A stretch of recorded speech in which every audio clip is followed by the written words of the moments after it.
Bapak Ibu yang dikasihi oleh Tuhan, selamat berjumpa kembali dalam acara Resapi edisi 8 Januari 2021. Bacaan kita diambil dari kitab 1 Samuel pasal 16 ayat 1 sampai 13. Tetapi saya hanya akan membacakan ayat yang ke-7 sebagai tema kita, yaitu Tuhan melihat hati. Tetapi berfirmanlah Tuhan kepada Samuel, janganlah pandang parasnya atau perawaan yang tinggi, sebab aku telah menolaknya. Bukan yang dilihat manusia yang dilihat Allah. Manusia melihat apa yang ada di depan mata, tetapi Tuhan melihat hati. Kalau kita membaca cerita kisah kehidupan Daud, maka muncul sebuah kesan bahwa Allah ini sangat mengasihi, sangat menyayangi Daud. Bahkan kalau kita membaca kisah para rasul, pasal 13 ayat 22, dikatakan, setelah Saul disingkirkan, Allah mengangkat Daud menjadi raja mereka. Tentang Daud, Allah telah menyatakan, aku telah mendapat Daud bin Isai, seorang yang berkenan di hatiku, dan yang melakukan segala kehendakku. Apa istimewanya Daud? Bukankah kehidupan Daud, kalau kita membaca di Alkitab, tidak jauh berbeda dengan kita? Dia juga sering melakukan dosa, banyak melakukan dosa. Bahkan mungkin dosa yang dilakukannya jauh lebih dahsyat dari dosa kita. Bapak Ibu masih ingat bahwa Daud pernah menyuruh prajuritnya pergi ke Bethlehem untuk mengambil air karena dia ingin minum air dari Bethlehem. Padahal Bethlehem pada waktu itu dikuasai oleh orang Filistin dan mereka sedang berperang dengan Filistin. Berarti dia sedang membahayakan jiwa prajuritnya. Kita juga masih ingat bahwa dia pernah menghitung orang Israel. Dan itu akhirnya mendatangkan penyakit sampar pada orang Israel. Padahal Yoab dengan jelas mengatakan bahwa itu jahat. Kita membacanya di dalam 1 Tawarikh 21 ayat yang ketiga. Sudah diperingatkan tapi terus nekat. Dan juga pasti Bapak Ibu masih ingat dan tidak mungkin lupa peristiwa Batsheba. Samuel, 2 Samuel pasal 11-12. Dia melanggar 3 dari 10 perintah Allah. Jangan mengingini istri orang, jangan berzinah, jangan membunuh. Apa istimewanya Daud ini? Bagaimana mungkin orang yang melakukan segala kejahatan yang luar biasa itu dikatakan berkenan di hati Tuhan? Apa yang berkenan di hati Tuhan? Apanya yang berkenan di hati Tuhan? Pasti bukan dosanya, bukan kesalahannya, tetapi yang dikenan Tuhan adalah ketulusannya. Kenapa bisa demikian? Karena Allah melihat hati. Allah lihat kesungguhan. Allah lihat ketulusan. Dan itulah yang dilihat oleh Tuhan. Atau kalau pakai istilah saya barangkali, Daud ini adalah seorang pendosa, orang berdosa, tapi yang gentleman.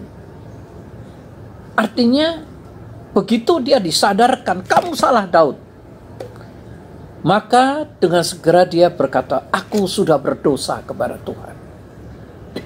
Dan bukan hanya itu, saudara, tapi dia bersedia menerima konsekuensi atau resiko atau hukuman dari apa yang sudah dia lakukan. Misalnya di dalam 1 Tawarikh 21 ayat 17. setelah membuat kesalahan menghitung orang Israel, Daud berkata demikian. Berkatalah Daud kepada Allah, bukankah aku ini yang menyuruh menghitung rakyat, dan aku sendirilah yang telah berdosa dan yang melakukan kejahatan. Tetapi domba-domba ini, apakah yang dilakukan mereka? Ya Tuhan Allahku, biarlah kiranya tangan-Mu menimpa aku dan kaum keluargaku, tetapi janganlah tulah menimpa umat-Mu. Inilah seorang pendosa yang gentleman. Inilah yang dilihat oleh Allah. Inilah hati Daud. Sebab itulah Allah memandang tinggi Daud. Allah menyayangi Daud. Dan tidak ada yang bisa disembunyikan di dalam pandangan Allah. Karena Dia melihat hati. Dia tahu motivasi kita. Dia tahu isi hati kita. Apakah kita sungguh-sungguh berdosa dan kemudian mengakuinya, menyesalinya, dan bahkan kemudian bersedia menerima hukuman. Kalau memang harus dihukum, hukum saya. Memang saya salah kok. Itulah saudara, seorang Daud. Dan karena Allah melihat hati, maka Dia tahu persis apa yang di dalam hati dan pikiran Daud. Dan Allah melihat ketulusan hati Daud di sana. Kesungguhan hati Daud ketika dia sudah berdosa. Dan itulah sebabnya Allah mengasihi dia. Allah menyayangi dia. Dan Allah mengatakan dia berkenan di hati Tuhan.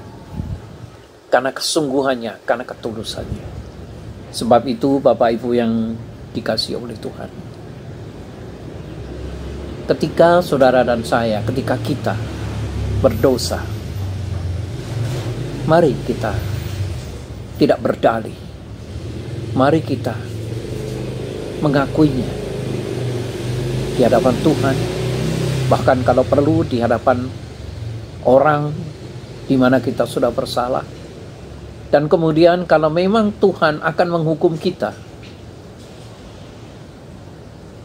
biarlah kita dengan tulus berkata seperti Daud, Tuhan, kalau memang saya harus dihukum, harus menderita, harus mengalami pelajaran karena dosa saya, maka saya mau terima ini dengan ketulusan.